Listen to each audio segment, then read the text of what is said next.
Hi, I'm John Maxwell. When the top companies in the world are looking for trainers, speakers, and coaches, there's one name that stands above the rest, and that's Maxwell Leadership. Our certified team members have gotten proven results for companies all over the globe, and our reputation, I'm proud to say, is second to none. Some of our members have risen to the top of their profession, including the one you're going to meet today. I proudly introduce you to my friend Bob Fabian Zinka. Welcome to the Leadership and Success Podcast with your host, Coach BZ, where we help you lead with purpose and succeed with impact. If you're ready to grow into the kind of leader others want to follow, this podcast is for you. If you're determined to elevate your success and leave a lasting legacy, this podcast is for you. As my mentor, Dr. John C. Maxwell reminds us, everything rises and falls on leadership. Our goal is simple: to inspire you, challenge you, and equip you with insights that can transform the trajectory of your leadership journey. Welcome aboard to another episode of the Leadership and Success Podcast with Coach BZ. He shares how years of traumatic events culminated on one night in an officer-involved shooting that led to him leaving the police force and committing his life to helping first responders who are struggling.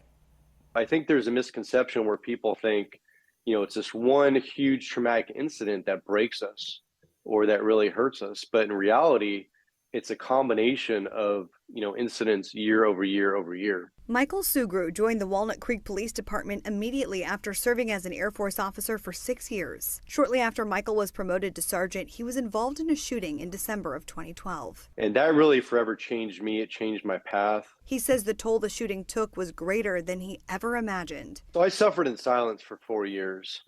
After my shooting, I actually ended up on trial in federal court in San Francisco. Even though we saved lives, we saved a couple's lives, we saved our own lives, we were sued. During that process, I lost my marriage. My health started to fail. Literally everything around me was falling apart. And I got to the point where I didn't want to be here anymore. His mental health got so bad, Sugrue started to put himself in harm's way at work. I believe that if I died in the line of duty, my daughter would always be taken care of. She would never forget who her dad was. I would be a hero. Finally, in 2018, he medically retired from the police force and turned to helping other first responders dealing with post-traumatic stress injuries. The biggest mistake I made was that I thought I would protect my family and my loved ones by not bringing work home. But when I come home in a bad mood or pissed off because of these horrible things I had to deal with and I had to see, I need to communicate that to my loved ones to say, look, I had a really bad day. This has nothing to do with you. He says the support is necessary as law enforcement can be a lonely profession. We train on firearms, defensive tactics, use of force, laws of arrest, all these different things, but we don't train how to prepare ourselves for our greatest threat. Law enforcement officers are much more likely to die by their own hands than any other cause in the line of duty. He hopes his story will help destigmatize the hardened culture often shared amongst first responders. And because of this culture, it's looked at as being weak. It's looked at as being shameful. And many officers, including myself, I was scared to talk about this stuff because I thought I would be outcasted, that nobody would want to work with me. Nobody would trust me. But what I found through my work is that so many are suffering in silence. And I tell people all the time, I'm not special, I'm not unique, I'm just willing to talk about it. And the connections he forms now with the first responders he helps fills the gaps left from his time as a police officer. And I miss it. I got to tell you, I miss it. It was in my heart. It was my everything. And that's what the people need to know is that we're out there doing it all. We care. We care about you. We care about our families, and we're willing to die for you. So Michael has written a book alongside a psychologist about his experience. He hopes others will read it and seek help when they need it before it gets dire. His book, Relentless Courage, Winning the Battle Against Frontline Trauma, is available throughout many online booksellers.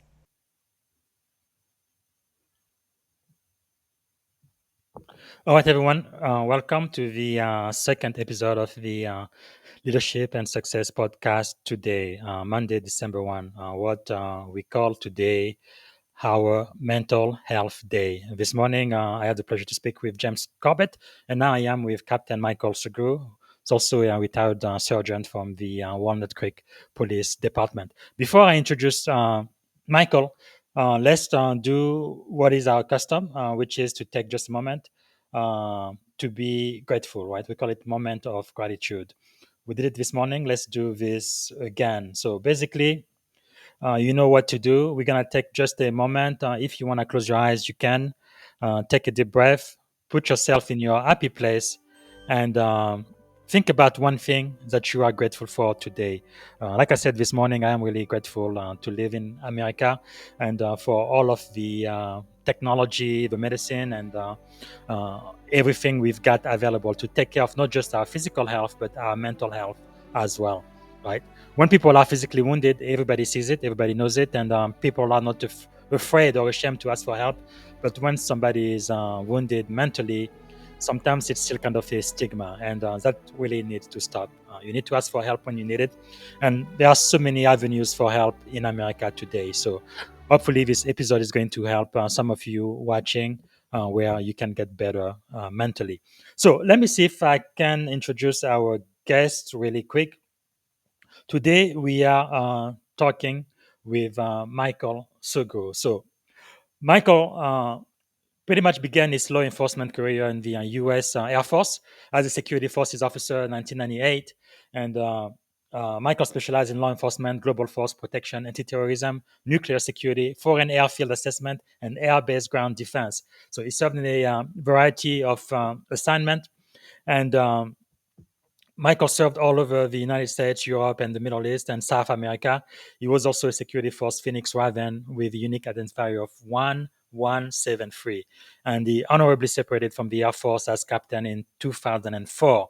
Immediately afterward, he joined the Walnut Creek Police Department, where he served as a patrol sergeant.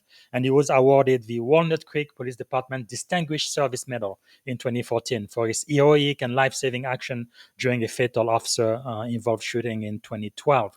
Michael ultimately medically retired in 2018. He's now a peer volunteer at the West Coast Post-Trauma Retreat and an ambassador for Save a Warrior.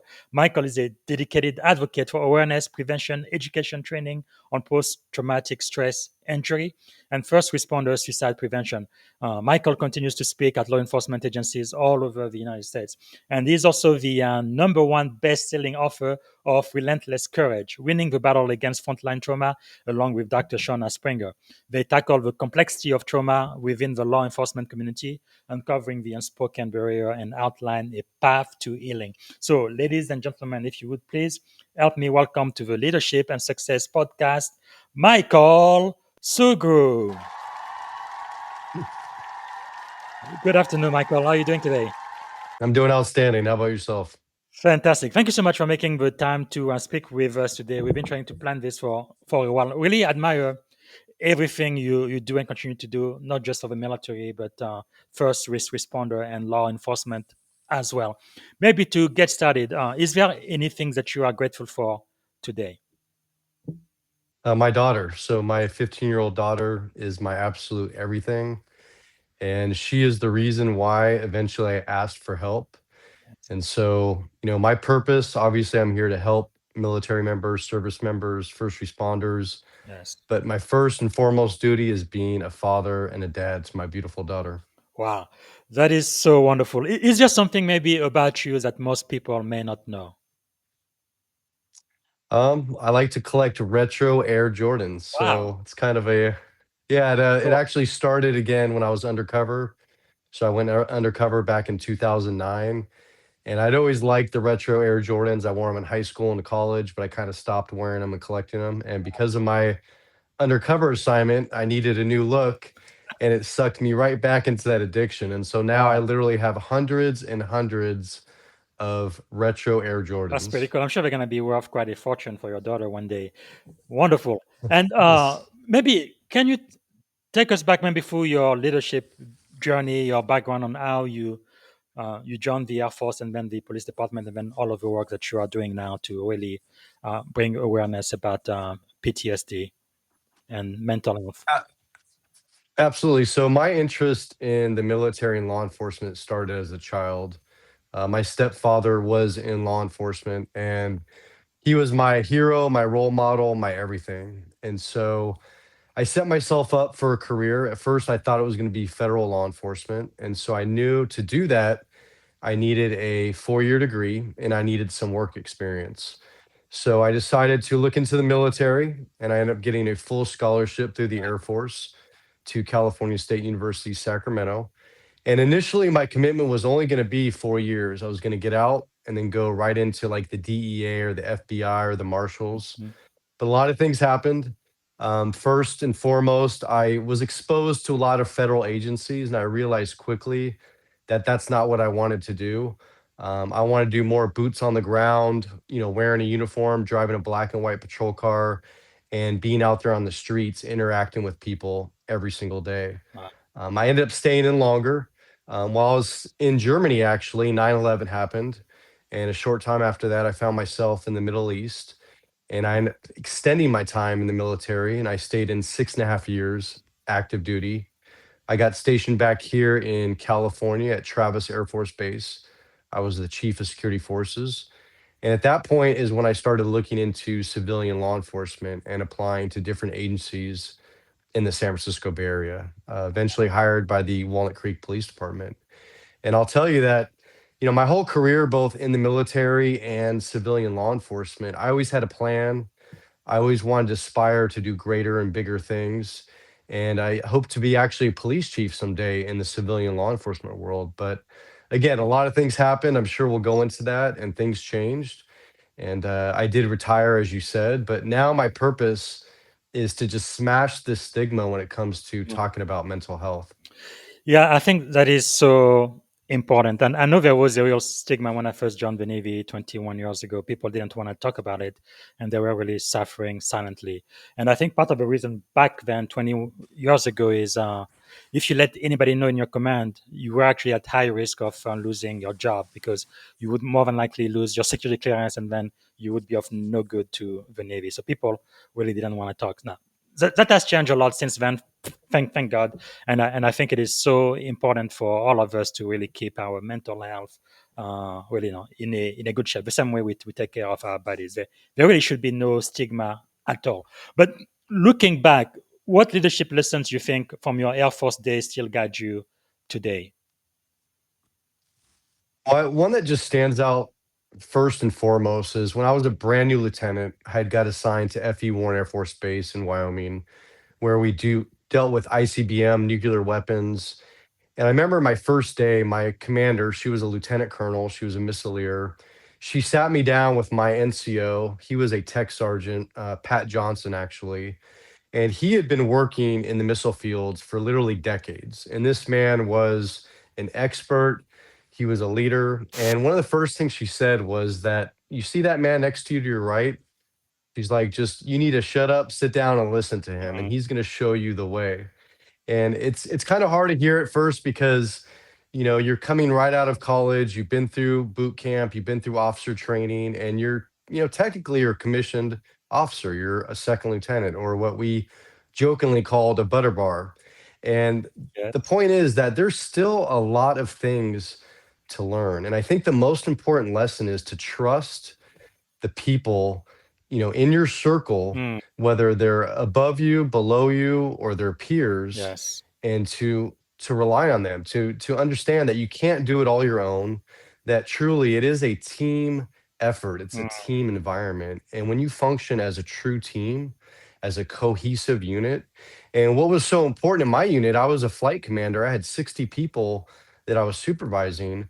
But as a leader, the people underneath us, our subordinates, needed to see that myself and my flight sergeant, Sergeant Johnson, that we trusted each other and mm, that we were a cohesive team that worked together. And I think when your people see that and they yes. trust in you, then great things will happen. Wow, that is really powerful. And by the way, we do have some people watching live. We have Al Labrada saying God bless, and we have Iben who says hi and nice meeting everyone today. And Al and Ibanga, if you would please let us know where you are joining us from, what city or state, and also if there is anything you are grateful for right now. And if you have a question for Michael, please type it in the comment as well. So, Michael, when you transition from the Air Force, let me ask you this. Can you kind of walk us through the transition from Air Force captain to police officer and kind of what made you choose a second high risk profession? Well, interestingly enough, there's the police academy, right? So that period of when I left the Air Force as a captain, and then I had to go through a full police academy. And funny enough, my drill instructors in the police academy were former enlisted Marines. Wow. And so the second they found out that I was an Air Force sergeant, you can imagine that I got the business. So really, the first step was, humbling Hmm. myself and putting aside my rank and my previous experience. And again, now starting this police academy, I'm in there with, approximately 30 other, students, all men and women who want to become police officers with various backgrounds, various, Yes. family situations and whatnot, various ages. And again, we had to work together as a cohesive team, as one. And we had alternating, rotating leadership positions where one day or one week you may be a class leader, but then the next day or the next week, you're back at the bottom of the totem pole. Mm. And so again, it's really important to understand when it's your time to lead and when it's your time to follow. And so when I finally graduated that police academy, again, I go to my agency and you have to go through what's called the field training program, where you ride along with other senior sergeants for usually a few weeks at a time, Mm. and then you transition. And this takes place usually for 2, 3, 4 months. And again, your job is to listen, to observe, to watch, and then to start doing, to start performing. And you learn the most by actually, when you're out there on the streets dealing with people. Sure, the academy, just like boot camp, it Hmm. gives you some background and preparation, but the real learning happens, boots on the ground when you're out there. And so, again, it's starting at the bottom and eventually working my way up. And I remember one of the first things about a year and a half into my civilian law enforcement career, I applied to be one of those field training officers. And Mm. that was really my first leadership position where I was able to help mentor, shape, and train Wow. new officers out of the academy, but also senior officers who had lateraled from other agencies, whether it be in the San Francisco Bay Area or from different Hmm. states. And so, again, just very, different, very important Wow. positions. But one thing I'll tell you is that, and again, it was part of the reason why I got out of the Air Force, is that as you move up in rank in the military, it's less hands on. Correct. And I really wanted to be out there, like I said, in the field, dealing with the people, interacting, and just chasing that excitement and that adrenaline rush. Yeah. And I'll tell you that there is nothing like a career in law enforcement. If you think about like most are combat veterans, Hmm. they're in a dangerous area or a hostile area for a defined period of time. They may do that once in their entire military career. Maybe some people will do it 6 or 7, times, which is a lot, are special operators. But Yes. when you look at our law enforcement officers, really, we're in combat every single day. And I'm Mhm. talking 20, 30-year career. And I Wow. don't think most people really think about that, but every single stop, every single call, every single contact is a potentially lethal threat. Wow. That's really something. Maybe let's talk about that fateful day in 2012. I want to be as respectful as I can, but I know you have shared this a lot on social media, but I think it's going to help the people who are listening to us now. So that was a 2012 officer involved shooting that completely changed your life.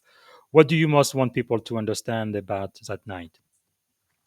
I won't go into great detail about that night. I will give a brief synopsis. I talk about it extensively in my book, but I want people to know what led up to that before that actually incident happened, because I made a lot of mistakes in both my military career and my law enforcement career. And that biggest mistake was I didn't talk about all these horrible things that I was exposed to and that I dealt with.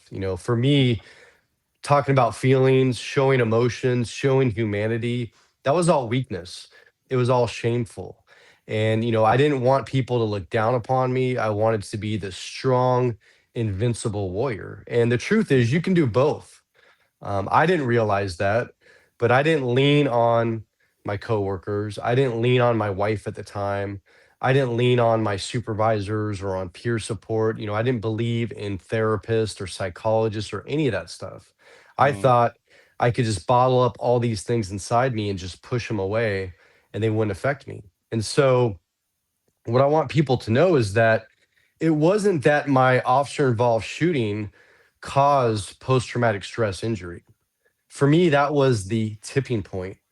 mm, Before even that shooting happened, I had been again in the military for 6.5 years. I'd been deployed.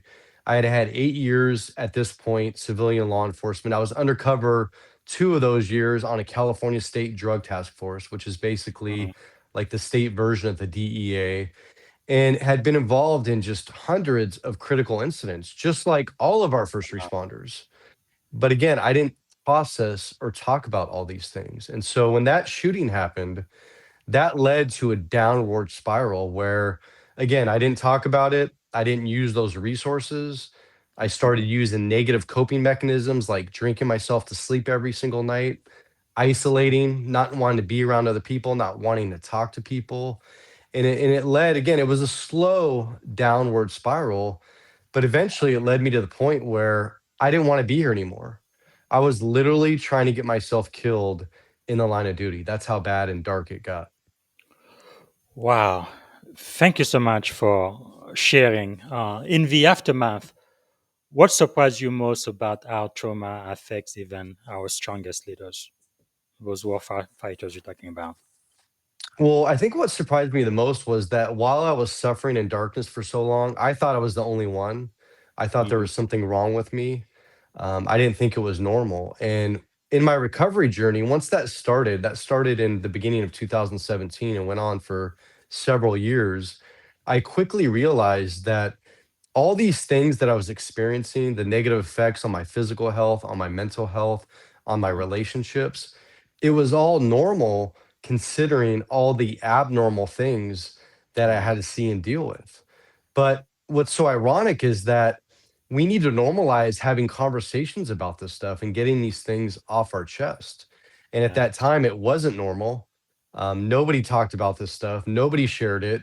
I didn't even realize till years later that there Mm, was other people in my own agency at various levels, whether it was peers or supervisors or subordinates, who were also suffering in silence. And when I started this journey of speaking across the nation, when I wrote this book, I received messages almost daily from all over the world, from other veterans, family mm, members of veterans, first responders, their family members who share very similar experiences and after effects. And yes. so, again, if there's people watching and listening to this, I assure you that you're not alone.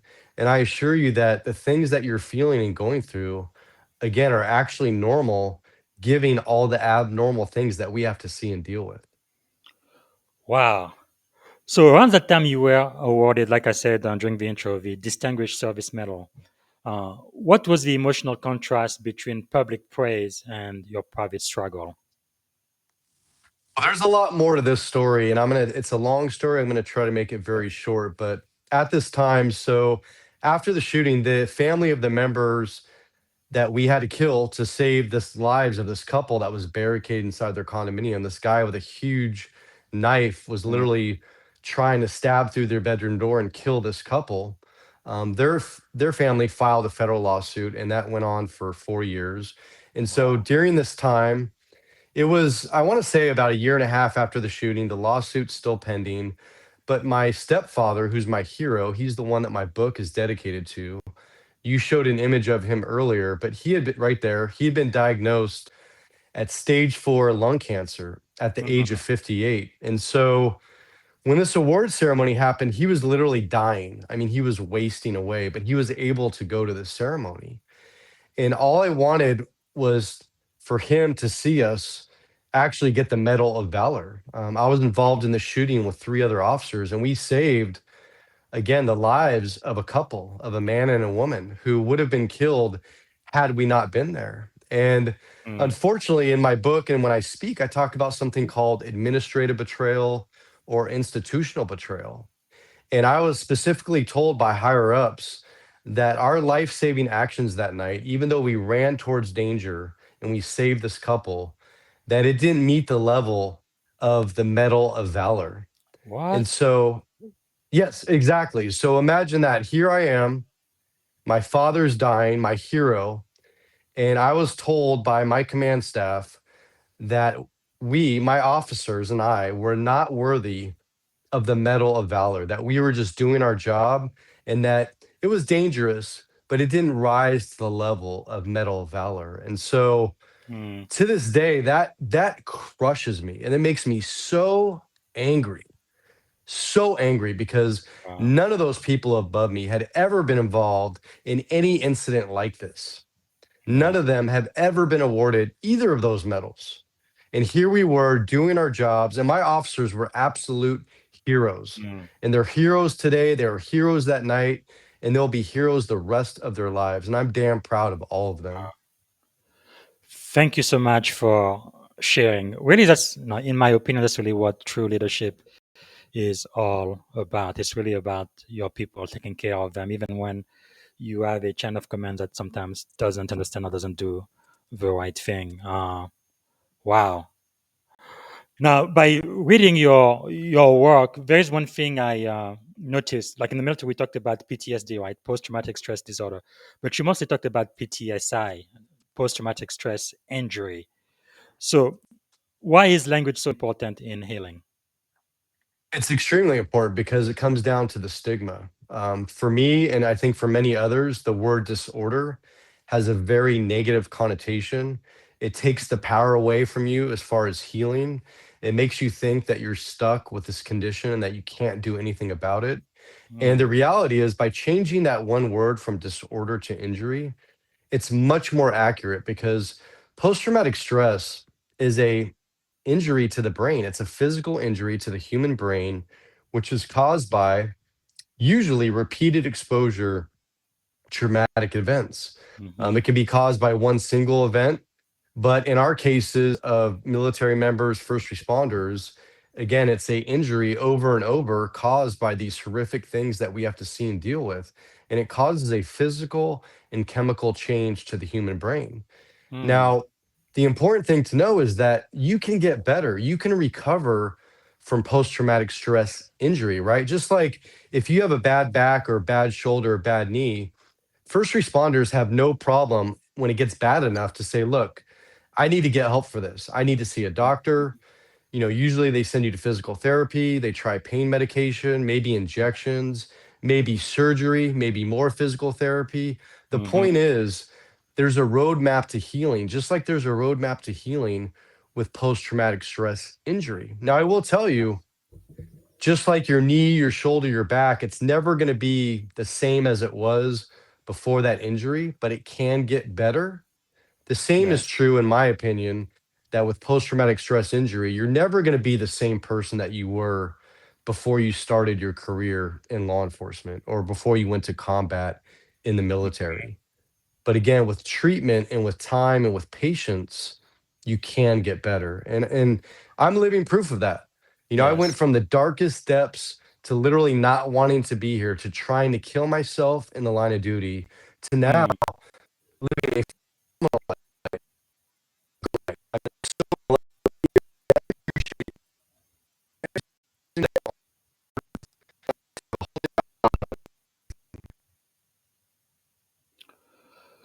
Wow.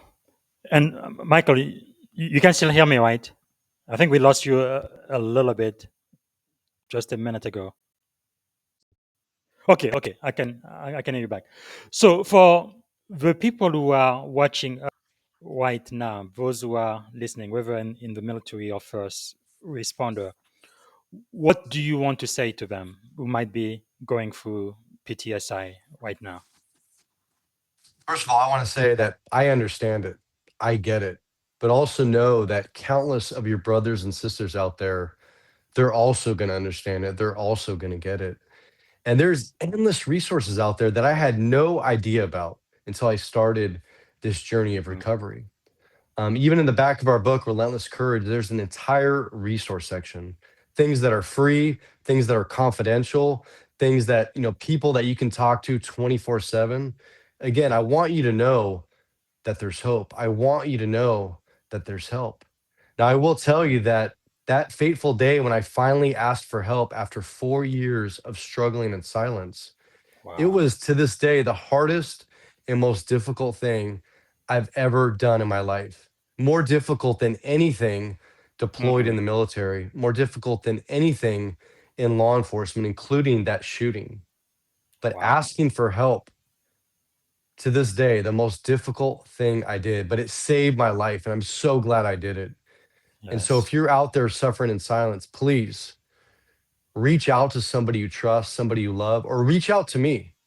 You can contact me any day on any platform. I'm out there, I'm available. If you need resources, I will point you in the right direction. But please just take that first step, and I guarantee you it'll be worth it.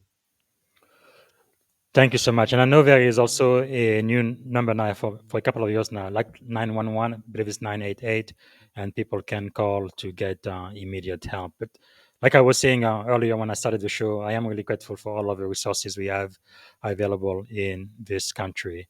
And I really like what you say. I understand it and I get it. And people really should be asking for help. So let's talk about your number one best-selling book. I think this book is so crucial, and you're really helping a lot of people with it, right? It's been called one of the most important books of our time. Why did you decide to tell your story publicly?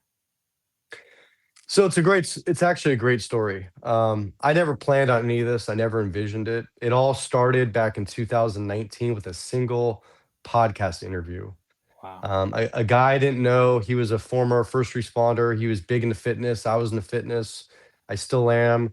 And he hounded me for months to be on his show, and I didn't want to do it. And he eventually got me to the point where I couldn't say no. And thank God he did that, Wow. because when I first shared my story, again, I started getting messages from all over the world. Wow. And I realized that this was my true mission. This was my true purpose.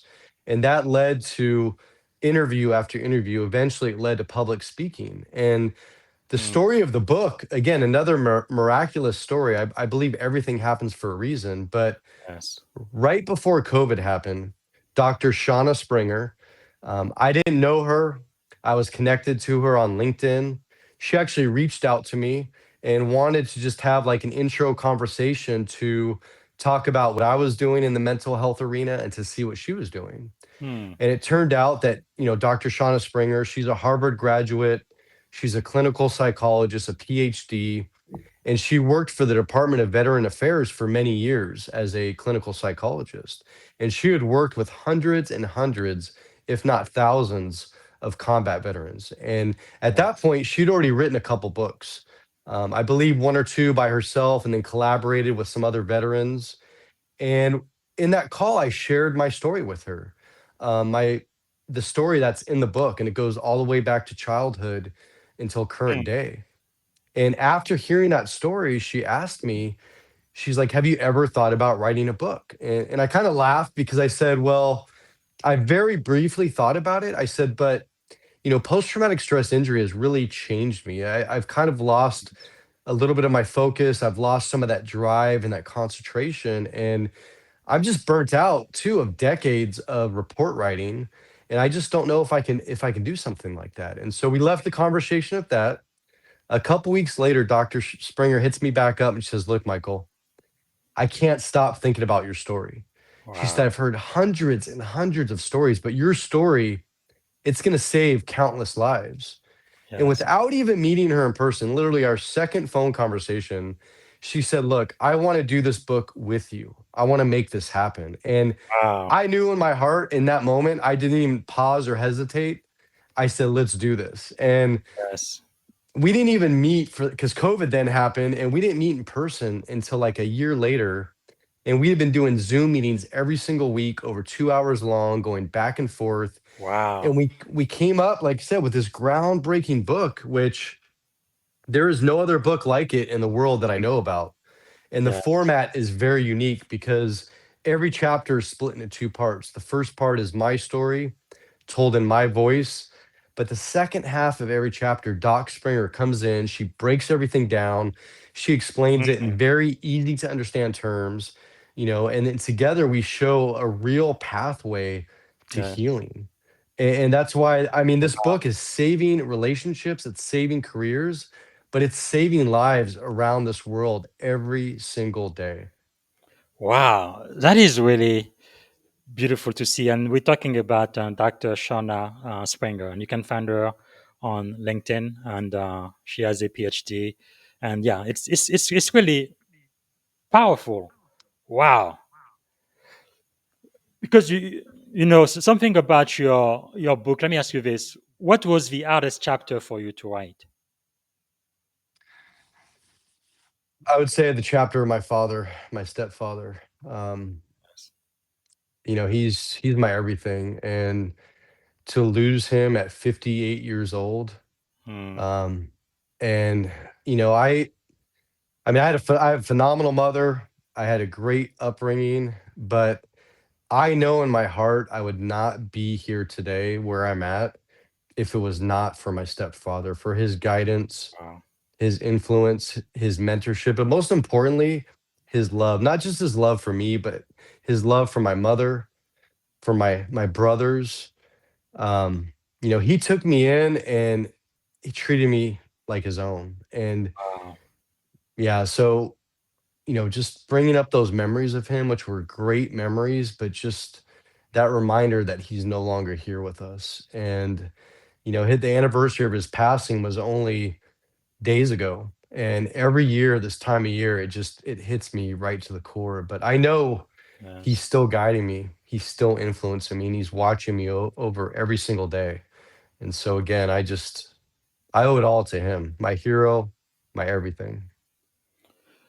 Thank you so much for sharing. I think I really felt the same way about my mother when she passed away during COVID. But it's really powerful, right? The impact people can have on others. I think it was Oprah who said, right? Or maybe it was Maya Angelou. People will forget everything you say, but they will never forget the way you made them feel. And I really thank God for the work you are doing, Michael, because I think you are really helping change a lot of lives. So when you wrote this book, I guess another question I have: what has been one of the most powerful response you've received from a reader? Because I know you have a lot of great ratings and feedback on Amazon too.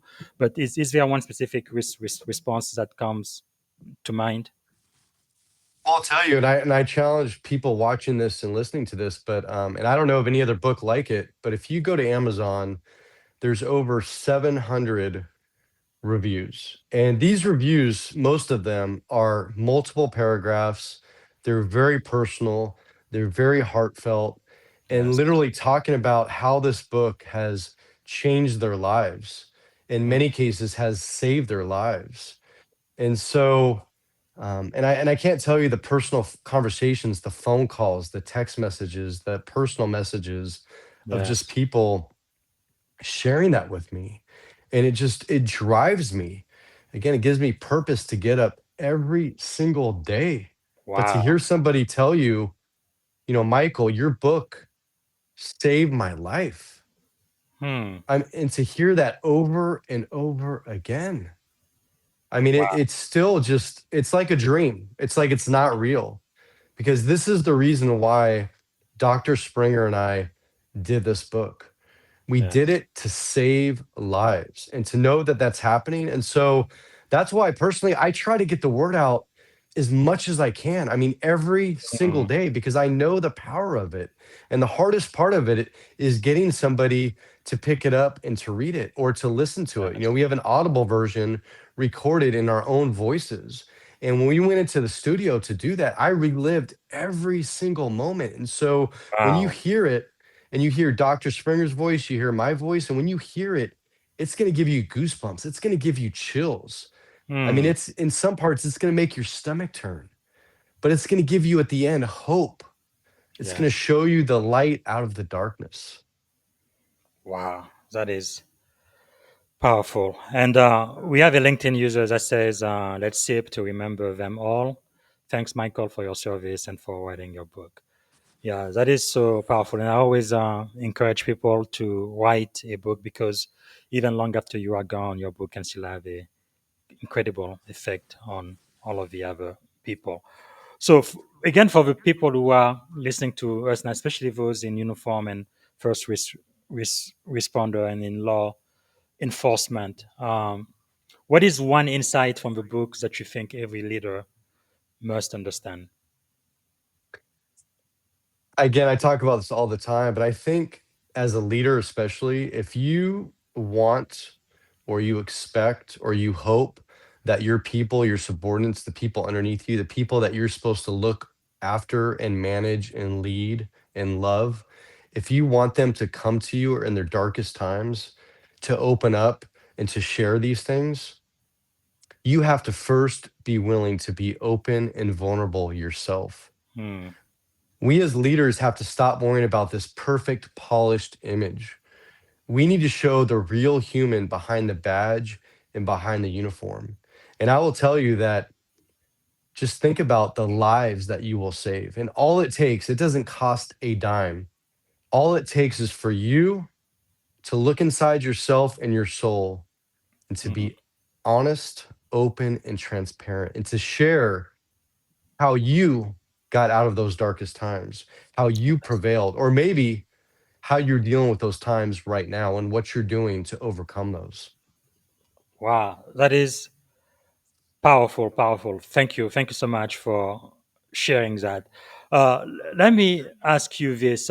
I guess you kind of alluded to it earlier. I guess with PTSI, maybe you will never be completely healed, but definitely you can improve day by day. What are some of the daily habits or practices that kind of keep you grounded? I think that's a great question because you have to do maintenance, right? It's just like physical fitness. So there is things that I have to do every single day, and some things maybe once a week or once a month. But first and foremost, I have to go to the gym every single day. For me, working out, it also forces me out of isolation to be at the gym, to be in a public, somewhat social environment. Hmm. Usually I try to work out with another veteran or first responder friend of mine where again I can have these open and frank discussions as we're working out and they can do the same. Um, I practice meditation. I Wow. practice gratitude every single night. So before I go to sleep, I think of just three things, three simple things that happened in the day, and it could be anything. I mean, it could literally be, I had lunch with a friend today, or I Yes. got out of bed today with no physical pain. My back's not hurting today. Hmm. Or maybe I got to see my mother, or maybe I went to a concert or a basketball game or a hockey game. Maybe I Yes. had just had a great dinner. But the point is that no matter how bad your day was, there's always going to be at least three things Hmm. that we can be grateful for. And so you train yourself in your mind before you go to bed to finish with positive thoughts. So hopefully that also affects your dreams as opposed to nightmares. Whereas Yes. if you go to bed, thinking about negative thoughts and something horrible that happened that day, likely that's going to influence your dreams, your nightmares, and your mood for the next day. And so it's really important to practice gratitude. And you know what? Maybe you can't come up with three things, but maybe you can come up with just one thing. Yes. And whether you write that down or you just think about it. And again, you like we did at the beginning of this interview, right? You Yes. practice gratitude. I mean, you were the perfect example of that. And I did that while you were talking about it. I closed my eyes. I thought about something I'm grateful for today. And it actually boosted my mood for this interview. True. So, True. and it's one of those things that we can do anywhere at any time. But it's one of those things. Once you start and you get into a rhythm of it, it can change your life. So And I will true. tell you though, this is important. I still go to therapy. I don't Yes. go to therapy twice a week like I did when I started my recovery journey, Hmm. but I go once a month, where again I can talk about anything and everything. All it is having a conversation Wow. with somebody where it's protected, where it's safe, where you're Hmm. not being judged, where you're not being looked down upon, and you're getting these things off your chest. That is so powerful, especially for the junior officers and enlisted who are listening right now. I'm especially talking about male. I think women are a lot more smarter, in my opinion, than most male, Yes. especially in the military. I guess we have too much testosterone. It's like alpha male. We always competing and stuff, and we really act like kids sometimes. Where you get injured and you are suffering, but you're like, no, I won't say anything because I am strong. I am an alpha male. I can take it. No, you can't. You need to ask for help and you need to go through therapy, right? It's not sissy, it's not gay, it's not girly. You are a man and you need help, and it's okay to ask for help. Again, I think it's a cultural thing, and definitely in the Navy specifically. I can speak about the Air Force, but in the Navy, 20 years ago, it was really bad for people. It didn't encourage people to raise the hand and say, "I need help," because there could be some serious negative consequences to their career and their security clearances. But as of right now, it's definitely open. They want you to get help because too many people are dying in silence, and that's absolutely not acceptable. Thank you so much for sharing. So the last question I'm going to ask you, we have about maybe 10 minutes left, but I want to ask about the title of this wonderful book. What does that mean to you today? Relentless Courage. It means that in this journey of recovery, your courage has to be relentless. It's not just a one-time thing. It's not a one day, Mm, but it takes courage throughout your entire journey. Just like it takes courage, we all know being in the military, being a firefighter, being a paramedic, being a police officer. It takes courage for you to put that uniform on every day and to respond to those 911 calls, those calls where most people would run away from and mm, we're expected to run towards. But you have to take that same type of courage and you have to apply it to yourself and you have to fight for your life. We spend all our time protecting and serving others, yet we never think about protecting and serving ourselves. mm, And the reality is, and you alluded to it just a second ago, but suicide is the number one killer for active military, for military veterans, for yes. active first responders. You're much more likely to die by your own hands than the hands of Mm, another. That's wow. a fact. It's a sad fact. We don't talk about it. The general public, I don't think they understand that or realize that, especially when it comes to first responders. But I'm Yes. telling you right now that you are much more likely to die by your own hands. Mm, So you have to have that relentless courage to get through this struggle, to get through this fight. And I promise you, if you do that, you can come out healthy on the other side of your career and you can live a full life just like I'm doing today. wow. That really could literally save the life of the people listening right now. Thank you so much for sharing that. That is powerful. That's another reason why I really wanted to have you here. But let's switch things a little bit. Let me ask you, just generally speaking, what is you think the greatest lesson you have learned so far, just in general leadership and life? The greatest lesson I think is when you have that gut feeling, that instinct that something's not right. Mm, When you have people, whether it's a friend, a family member, a peer, subordinate, off duty, on duty, and you kind of think that they're struggling or something's wrong, and you ask them, like we all do, how are you doing? And they say, I'm fine, I'm okay, I'm doing good, like mm, most people do. And they'll say that in their darkest times because I did that. yes. But you have to trust that gut feeling that something isn't right. And you know what? I don't believe Mm, when they're telling me that they're good or they're okay. And it's stepping past that comfort zone.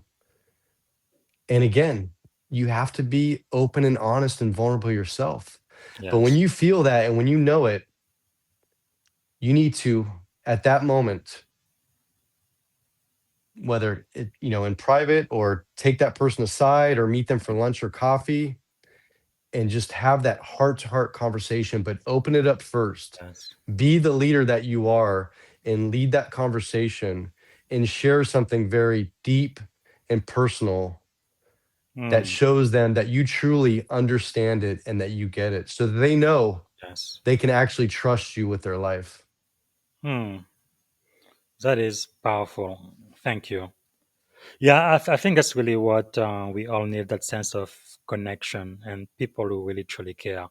because it's true in Silicon Valley. I've had some bosses, they ask how are you doing and stuff, but by the time you answer, okay, back to work, they already have like 1,000 things for you to do. It's like they don't really care about you, the person, but just your productivity, and people can definitely tell the difference. So let me ask you this: you've had so many successful career in the Air Force, in the Walnut Creek Police Department, and now as a #1 Amazon bestseller and a keynote speaker. What do you think is the secret to your success? That's easy. I just speak from the heart every single time. When I speak, I don't practice, I don't rehearse, I don't show any PowerPoint slides. I show a 9-minute film at the beginning called Stigma of Help. It was made Yes. by Mission 22, which is a nonprofit for combat veterans. And when I get up there on that stage and I speak for 2, 3, sometimes 4 hours, Wow. I'm speaking directly from my heart and soul.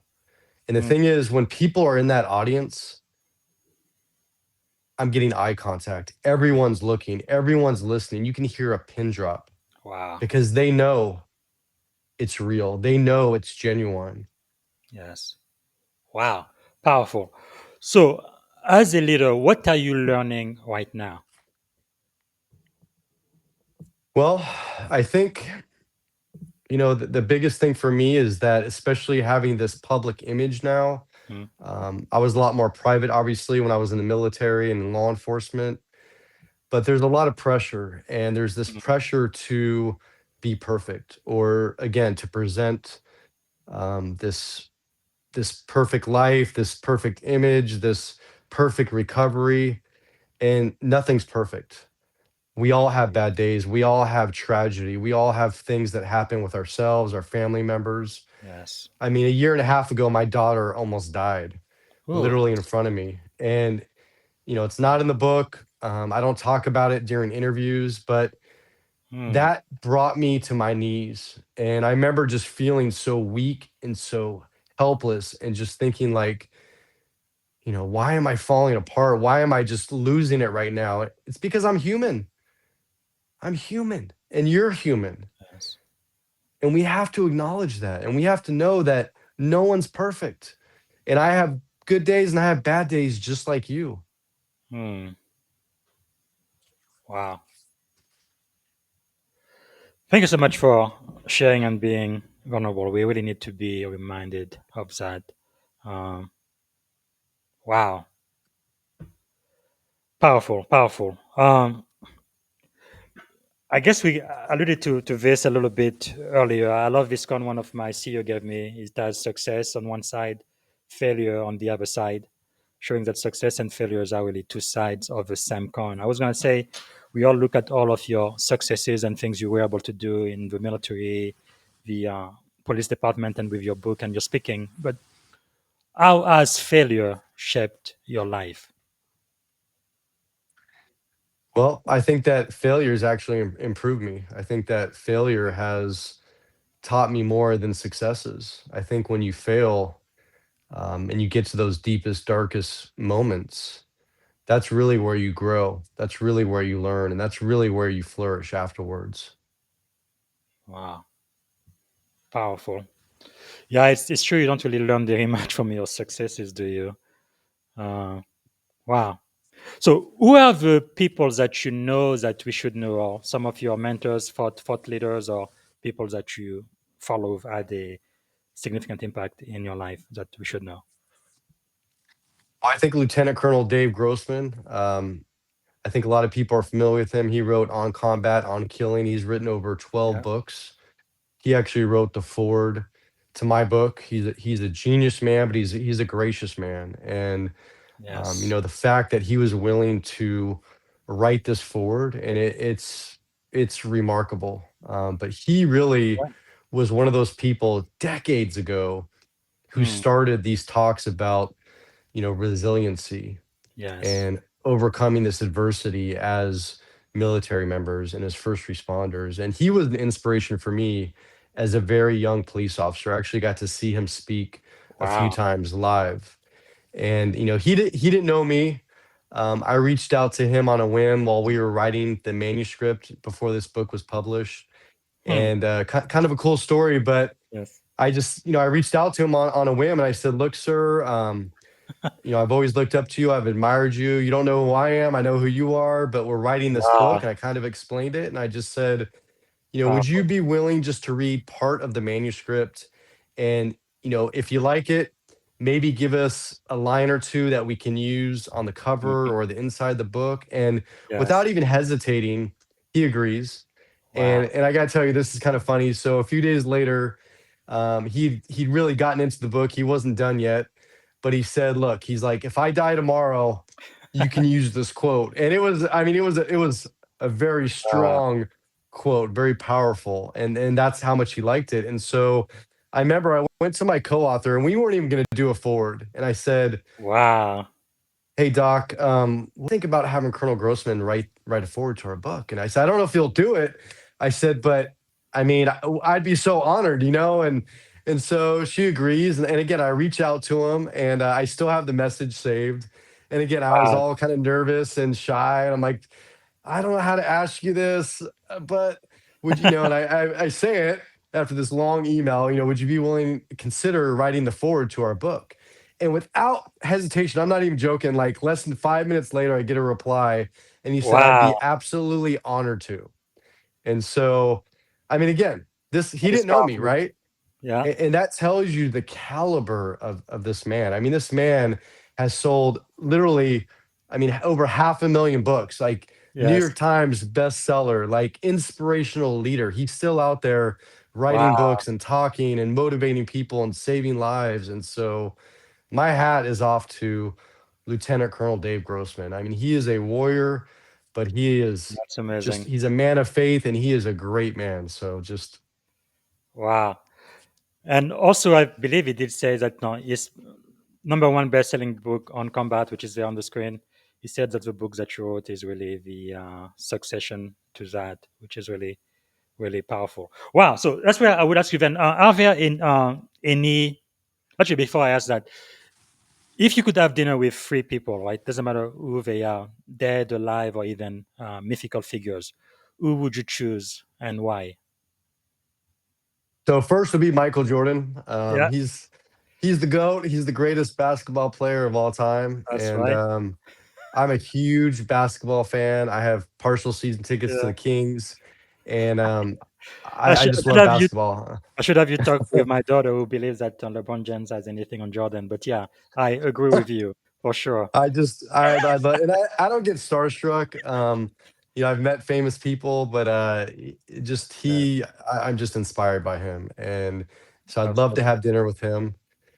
So, The next, let's see, it's difficult, right? But I would say actually Jake Gyllenhaal, who is one of my favorite actors. My favorite movie is called End of Watch. I actually watched it so many times, I actually burnt out my Blu-ray, and wow. I had to buy a new one, and I watched it at least twice a year. But I'm actually hoping and praying that someday my book, Relentless Courage, gets turned into a Hollywood movie, Yes. and Jake Gyllenhaal is who I want to play myself, not because he looks like me. He's much better Yes. looking, but because he's a phenomenal actor, Wow. and he has that intensity. And so to have dinner with him and talk about this movie that he's going to star in, I think that would be Wow. phenomenal. Absolutely. Absolutely. Wow. That is great. One more. One more, I would say Clint Eastwood. Yes. So I actually got to meet him when I was younger. My stepfather Mm. was a sergeant for the Sausalito Police Department, and they were Yeah. filming the Deadpool, which was Hmm. the last Dirty Harry movie. Yeah. And to give people perspective, it's when Guns N' Roses first got famous, because in the beginning of that movie, they play Welcome to the Jungle. And there's Yes. Liam Neeson's in the movie, like all these famous people I never realized because I just Yes. rewatched it. But Clint Wow. Eastwood, in my opinion, is one of the greatest directors, actors of all time. And I did get to meet him and Absolutely. talk with him, but I didn't get to sit down and just have dinner with him. Yes. And again, just a great man, and he has so much knowledge and wisdom. And I would just Yeah. love to have a great, just personal conversation with him over some nice filet mignon. That's really wonderful. I know about 10 years ago, I think he still does. He has a restaurant in Carmel, right? Monroe Yes. County. And sometimes you would see him there playing the piano too, which is pretty pretty cool. Well, oh, by the way, we have another comment from LinkedIn. Tracy says, glad tuning in from Houston. Hello, Sergeant and Coach. Thank you so much. And Tracy, let us know if you have a question for Sergeant Michael Sugrue, and also where what you are grateful for. Okay, we are almost done. Actually, we're almost at the top of the hour. Can you give me 5 more minutes before we shut down this interview? Yes. Okay, thank you. So, what are some of the books that you've read that you think we should read without counting your books? Definitely, I want everybody to go right now and purchase a copy of Relentless Courage. And you've also mentioned On Courage by your mentor right there. On combat. Is there any other book you would recommend for the audience to read? Well, I have to give a shout out to my co-author, Dr. Shauna Springer, but she wrote Yes. Warrior, actually before we wrote Relentless Courage, Mm-hmm. and phenomenal book. I highly recommend that to anybody who has served in the military, any Yes. family members of those who have served in the military, any first responders. Highly recommend that. Another one of my I would say, absolute favorites is The Body Keeps the Score. Hmm. Um, and I actually listen to that on Audible. I actually prefer Audibles these days, and I think that's probably because of post-traumatic stress. Yes. But The Body Keeps the Score just really hits home on how Mm. post-traumatic stress affects your body, affects your mind, affects your relationships. And Yes. I think that book, I mean, anybody, I'm not talking about just first responders. I'm talking about anybody on this planet Earth, Hmm. whether you're, I would say, a preteen to 90 years old, Yes. doesn't matter your background, your ethnicity, your religion, your career, it doesn't matter. The Body Keeps the Score will be Mhm. absolutely life changing for you. Wow. Thank you so much for sharing that, because we do read a lot here. Let me ask you this: if you had one and only one day to live, what would you have liked your final contribution to be? Final thing to do or final contribution? Final contribution. It could be final thing to do. I guess one last thing you would like to do or be remembered for if you only had 24 hours. I think just being a loving father and dad, that's really all that matters to me. At the end of the day, if my daughter just knows how much I love her and how much I Yes. care about her, um, that nothing else matters. I mean, that is the single Wow. most important thing. Powerful. And if you had a magic wand could solve any problem when you wake up tomorrow morning, which one problem you would like to solve? I would say the division in this country, Yes. and actually all over the world for that matter, not Yes. just this country, but there's so much division, there's so much hate, so much Yes. separation. Mm. And I really, if I could just fix it where we all came together as humanity and respected each other, loved Yes. each other, appreciate each other for their own unique values and beliefs, and instead of judging and being separated, that would be it. Absolutely. That is really powerful. I know in the Navy, like in the Air Force, we have core values like for the Navy: honor, courage, commitment. I think that's really what keeps all of the sailors around the world, and those who can be for me and those who will enlist after me, together, right? Because we have the same value. And I feel like in our country, right, we need to go back to our core values, what really America stands for.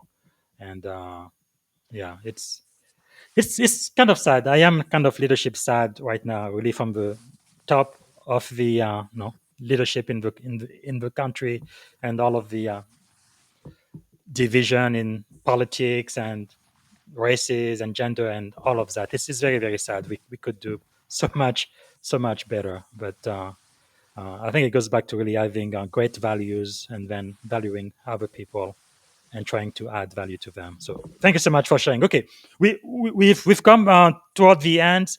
What can we do to add value back to you, Michael? Thank you so much for adding so much wisdom and value to the audience. How can we add value back to you? Well, I would ask that anybody who reads or listens to Relentless Courage, I personally want to hear from you. I want you to reach out, I want you to send me a message. If you want to have a phone conversation afterwards and talk about it. But I want to hear how this book, my story, has helped you or has influenced your life. Again, I'm on every social media platform that you can imagine, from Facebook, Instagram, X, Truth, Parlor, LinkedIn, Snapchat, TikTok. I mean, you name it. Just Yes. type in Sergeant Michael Sugrue. Send me a message. I check them every single day, and I promise you, I will get back to you. Wow. Thank you, thank you, thank you, thank you. Okay, let me ask you this question before we do the final rapid fire.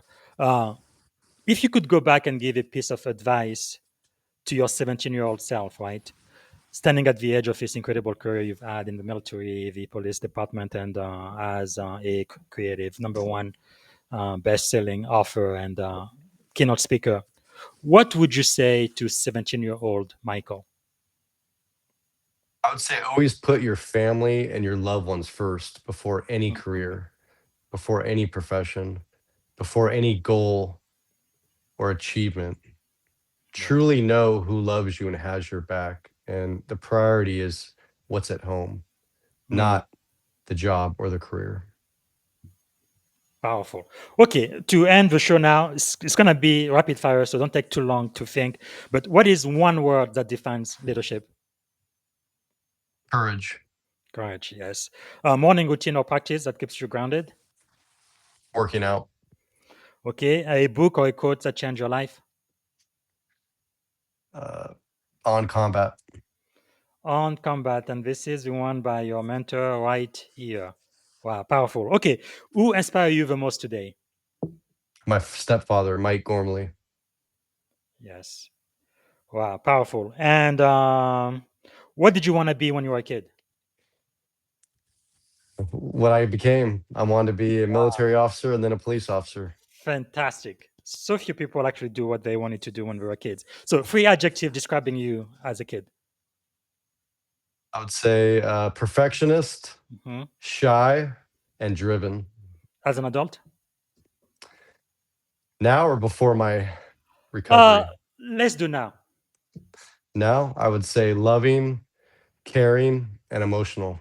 Okay, just for the heck of it, before your recovery, what were they? I would say a hard ass. I would say motivated and driven. Okay, quite similar. All right, this is the very, very last question. Actually, before I ask you this one, is there a question I should have asked you that I haven't asked yet? Anything you wanted to talk about that we didn't have a chance to? I don't think so, but I am going to challenge you on this show. And I think that if you were to read or listen to this book, you're probably going to want to do another interview, number one. But number two, this book will change your life, and I guarantee it. Yes. Wow. Powerful, powerful. Okay, this is it. The last question. What is one word that represent our shared experience on this podcast today? One word. Humanity.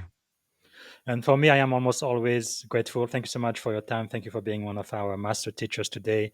And mental health is extremely important. Thank you so much, Sergeant Michael. I appreciate that. Thank you. Thank you. Take care. Bye. All right, everyone. That was quite a show. That was Sergeant Michael Sugrue, best-selling author of Relentless Courage, Winning the Battle Against Frontline Trauma, with co-author Dr. Shauna Springer. All right, encourage everybody to get a copy of the book. I'm going to be back here tomorrow morning. I will have a 10-minute AI recap from a previous interview with Lieutenant Colonel Johnny Lynham, U.S. Air Force retired. He's a founder, investor, and author from the front line to financial freedom. And then on Wednesday, I will have interview with a legendary strategist, three-star soldier scholar, serial best-selling author, Lieutenant General Milford Beagle is going to be here. We're going to be talking about When the Map Runs Out, which is his instant best-selling book just published this year. And finally, on Thursday, I will have the privilege of speaking with Janet Foudy. She is the co-author of Arrive and Thrive, number one best-selling book, a transformational leader, best-selling author, and LinkedIn top voice. So you do not want to miss it. And thanks again for watching the show today, and I will see you tomorrow. Bye for now. Thank you for tuning in to the Leadership and Success Podcast with your host, Coach BZ. If today's episode added value to your leadership journey, be sure to subscribe, share, and join us again for more wisdom nuggets on how to lead better and achieve greater success. Remember, leadership is the most critical skill of our time. The world will always need leaders to inspire others, drive innovation, and execute meaningful strategy. So why not count yourself among the bold leaders shaping the 21st century? Until next time, stay inspired, stay committed, and keep leading with excellence.